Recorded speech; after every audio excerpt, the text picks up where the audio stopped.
हम गुरु प्रताप से क्या श्यामा श्याम के अनुरागी नहीं बन सकते? जो हमें उपदेश मिल रहा है, जो हमें मनन करने के लिए मार्ग मिल रहा है, क्या हम इस तन्मयता को प्राप्त नहीं हो सकते? हम श्यामा श्याम में मन बुद्धि चित्त अहम वाले नहीं हो सकते? ऐसी निराशा क्यों? क्योंकि भोगों में तुमने प्रधान बुद्धि रखी है, इसीलिए तुम निराश हो रहे हो।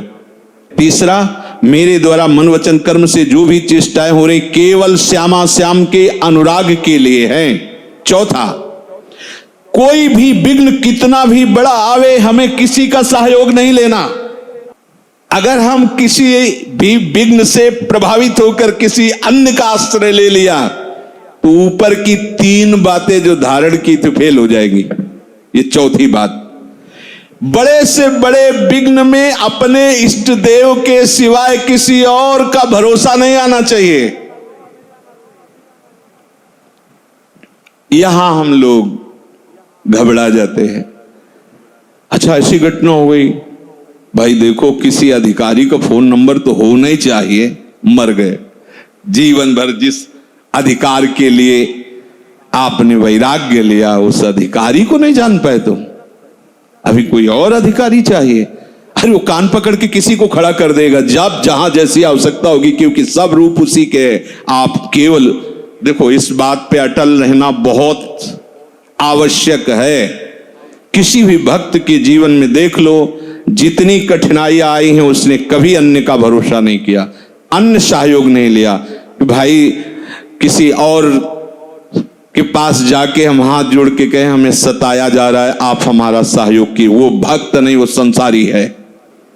भक्त किसी की तरफ आंख उठा के इस बात के लिए नहीं देख सकता कि मेरे जीवन में विपत्ति आई, संकट आई, गरीबी आई, आदि आदि आदि अमुक कोई सहयोग कर दे, नहीं। तब आराध्य देव विवश होकर के इस निष्ठा से उसके हृदय को ही अपना घर बना लेते। अब ज्यादा दूरी रहने की जरूरत नहीं है, क्योंकि पूर्ण समर्पित है ये। जो साधक इन 4 बातों को हृदय में नहीं धारण करता है तो वो मत मतांतरों में, नाना प्रकार के प्रपंचों में फंस जाता है। परमार्थ में चलने वाले उपासक को ये 4 बातें समझनी चाहिए। अपने आराध्य देव के सिवा किसी से सहयोग नहीं लेना। हमारी जितनी चेष्टा आराध्य देव के अनुराग के लिए है, हमारे आराध्य देव श्यामा श्याम हैं और मैं उनका हूं, उनके सिवा मेरा कोई नहीं है। तो क्या जीवन यापन के लिए कुछ नहीं करना? बोले नहीं, आप भगवत आश्रित हो। अब हमारी बड़ी से भी बड़ी क्रिया, तीसरा सूत्र, अपने आराध्य देव के अनुराग के लिए है। हमारे भरण पोषण का हमारा भार प्रभु के चरणों में है। पोषण भरण न चिंत कराएं, सेवक जी महाराज करें, श्री हरिवंश विभव बिलसाएं, श्री वृंदावन की माधुरी। मेरा क्या होगा मेरे श्यामा श्याम जाने, मेरा कैसे भरण पोषण होगा मेरे श्यामा श्याम जाने। मेरा कौन है? केवल श्यामा श्याम।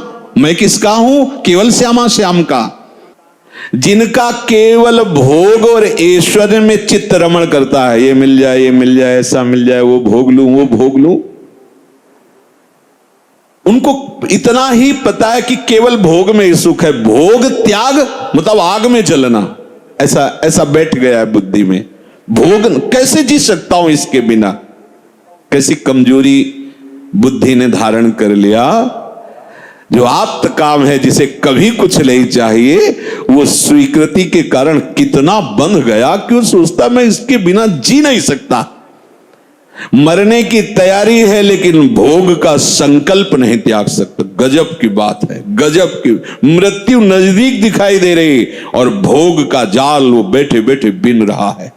ये नहीं समझ में आ रहा कि मेरा अंतिम बिगड़ने जा रहा है। सावधान हो जाऊं, यहां कुछ नहीं, सबसे राग त्याग करके एकमात्र प्रियालाल के चरणों में आसक्त हो जाऊं। बातें बनाना बहुत आता है लेकिन हृदय को समझाना बहुत कठिन है। जो हृदय को समझा ले वही विद्वान, वही ज्ञानी, वही महात्मा। मन का चेला बने हुए कोई गुरु होता ही नहीं। जो मन का चेला है वो कभी गुरु नहीं बन सकता। वही गुरु विश्व गुरु है, वही जगत गुरु है जो अपने मन को चेला बना ले। जैसे जहां चाहे वैसे स्थापित कर दे उसे, तभी माना जाता है समर्थ महात्मा। प्रभु कह रहे हैं कि ये जो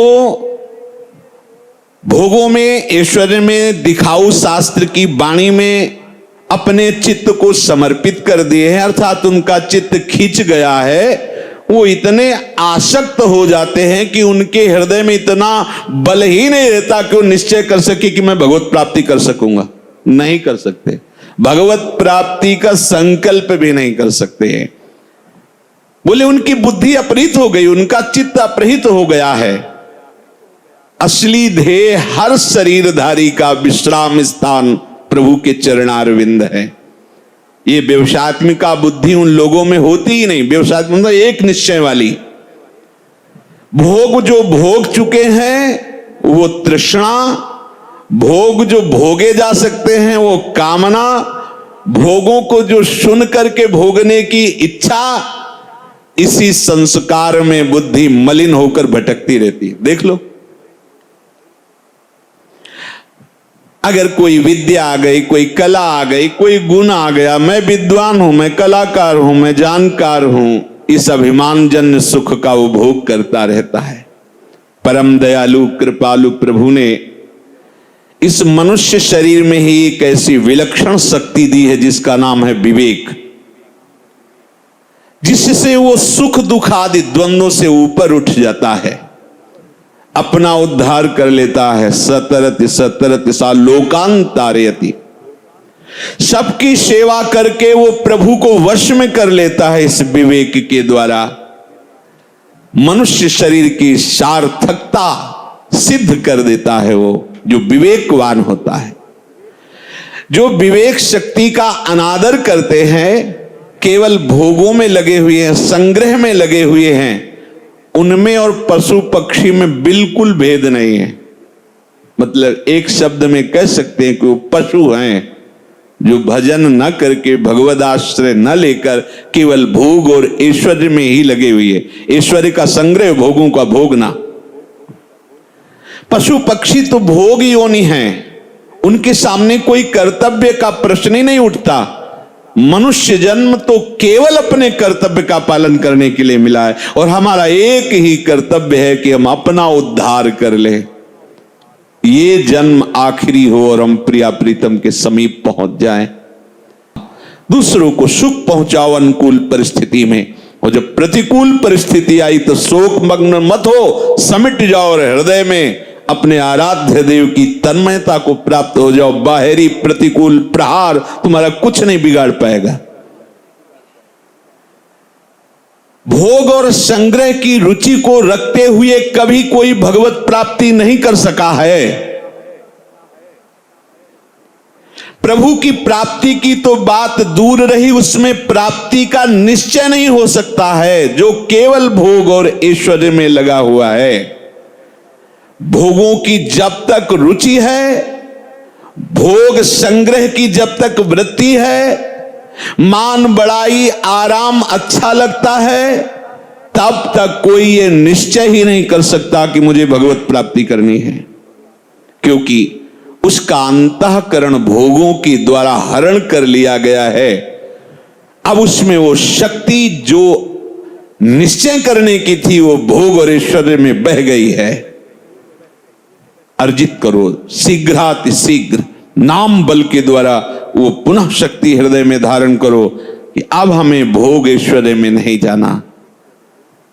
भोग तो प्रियाजू का लगता है, ऐश्वर्य प्रियाजू का है। हम उनकी चरण सेवा का सुख लेते हैं, हम उच्छिष्ट भोक्ता हैं, प्रियालाल का उच्छिष्ट प्रसादी। हम नामामृत का पान करने वाले, लीलामृत का पान करने वाले, धामामृत का पान करने वाले उपासक हैं। हृदय में ऐसा निश्चय करो। भक्त उपासक उसी को कहते हैं जिसमें भजन की भूख प्रतिपल बढ़ती जाए।